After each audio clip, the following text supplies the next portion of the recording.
নমস্কার ফ্রেন্ডস, আমি দিলীপ সিং। আপনারা দেখছেন আমার চ্যানেল এগ্রিকালচার টিপস।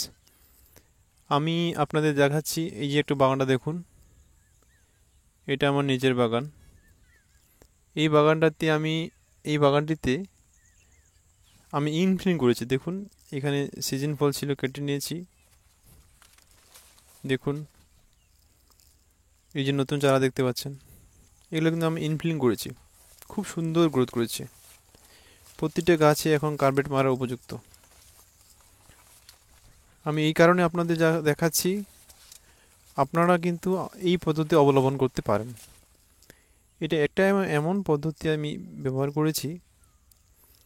দেখুন, এই ফল এখানে কিন্তু আমাকে এখন বর্তমানে সিজন ফল নেওয়ার কথা এই প্লটটিতে, বা কার্বাইড কিছুদিন কেটে নিয়েছি।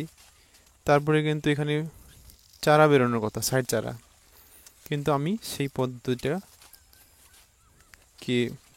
সরিয়ে আমি এই পদ্ধতিকে ইউজ করেছি। দেখুন, এখনও কিছু গাছে ফল দেখতে পাচ্ছেন। এই যে সিজন ফলগুলো আছে, এটা আমি ইনফ্লুয়েন্স করেছি। সেই ফলগুলো তুলে, সেই গাছগুলোকে তুলে ফেলে দিয়েছি এবং সেখানে নতুন চারা এনে এখানে লাগিয়েছি। এই যে সিজন ফলগুলো কাটেছি, এবং এগুলো কিন্তু সব নতুন চারা, ইনফ্লুয়েন্স করা চারা।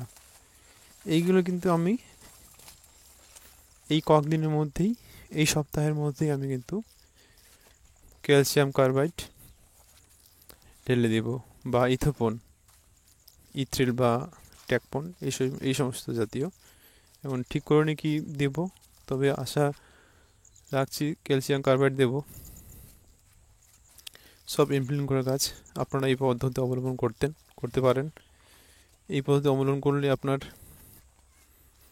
2 বছরে 2টা ফসল নিতে পারবেন। এমনি কিন্তু 18 মাসে আমাদের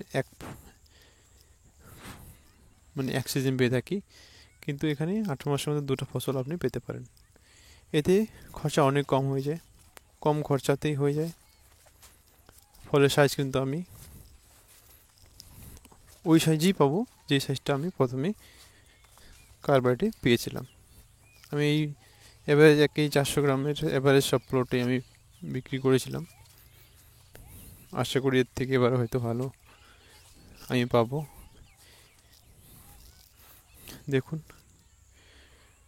ব্যবহার করুন এই পদ্ধতি, মুনাফা অর্জন করতে পারবেন। আজকের ভিডিওতে আমি আপনাদের দেখালাম এই আমার ভিডিওটি। Thank you. আমার ভিডিও শেষ করছি।